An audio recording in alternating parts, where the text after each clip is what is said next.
Hey, Brandon here. Welcome to the channel and thanks for tuning in. Got week 4 edition of the Future Fantasy Rookie Spotlight Series.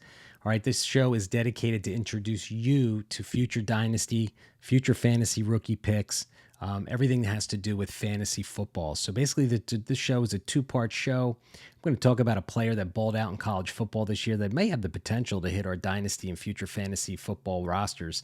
And then at the end of the show, I'm going to actually link a film cut-up that I prepared and posted on this channel, so then you can go right into scouting this player yourself, all right? So if you don't watch college football, no worries, I got you covered. Hit that subscribe button on this channel. This channel is dedicated to introducing fantasy and Dynasty players to you early, scouting reports, player breakdown films. It's all on the channel. So thanks again for tuning in. So today's player I want to talk about, an exciting incoming freshman, true freshman, Kevin Concepcion from NC State, 5'11", 187 pounds. All right, he balled out this past weekend against Virginia.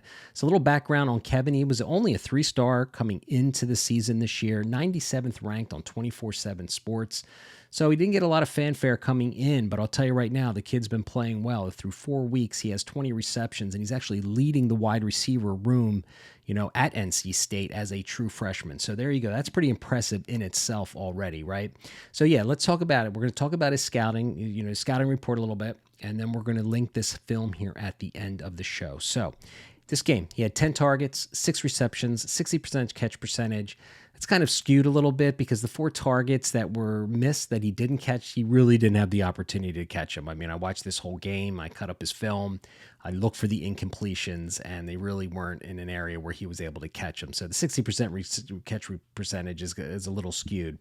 But he had 2 touchdowns, and he had a 19.3 yards per reception average, totaling 116 yards. So like I said, again, this kid is balling out. It was the leading receiver in this game. He's been the leading receiver in the majority of games through week 4.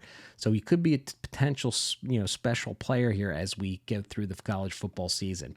So what do we like? All right, so I'm going to post the film here shortly, but what did we like when we watched his game this past weekend against Virginia? All right, he has a really great short area quickness. All right, he's got that, that build. He's got that 5'11", 187. He's very twitchy. He's got really good movement skills, and his short area quickness, you can tell on the field the way he changes directions and redirects during routes looks pretty impressive right off the bat. All right, so he's got defensive manipulation. Now, he worked out of the slot almost 100% out of this game. This guy's probably most likely, so far this year through week 4, he's been primarily in the slot 100% of the time.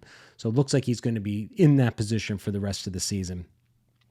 But I'll tell you, the defensive manipulation is really good. They put him in motion a lot, and I really look for that for true freshman wide receivers. Instead of just running an in route, an out route, or a go route or something like that, or a deep, 9 route.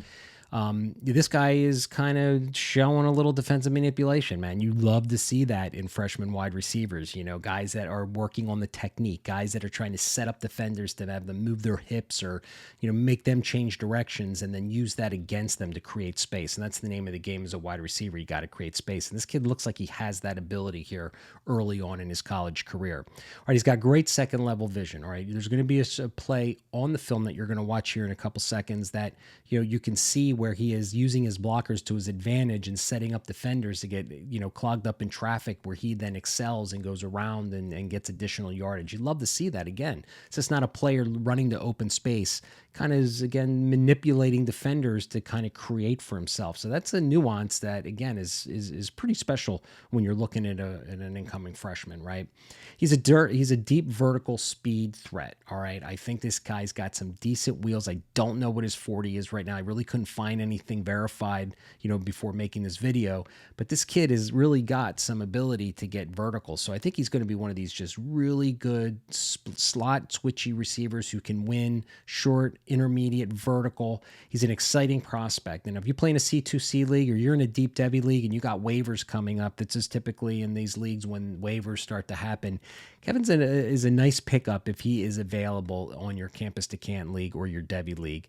And again, so that's the deal. So if you're looking for some more information out there to research the 2024 class, 2025, 2026 classes, I got you covered. You hit me an email below and I'll send you, you can, subscribe for a whole month complimentary on my Devy to Dynasty dashboard. I break down these classes and have scouting reports and films and all sorts of stuff as we look for our future Dynasty Dynasty and fantasy assets. All right. So I'm going to link the show. It should be showing up here in a second. Go ahead, take a look at this kid's film and see, and check it out and see if you see what I see. But I think he's an exciting prospect, somebody I'm going to be keeping an eye on for the next few years. Thanks for watching.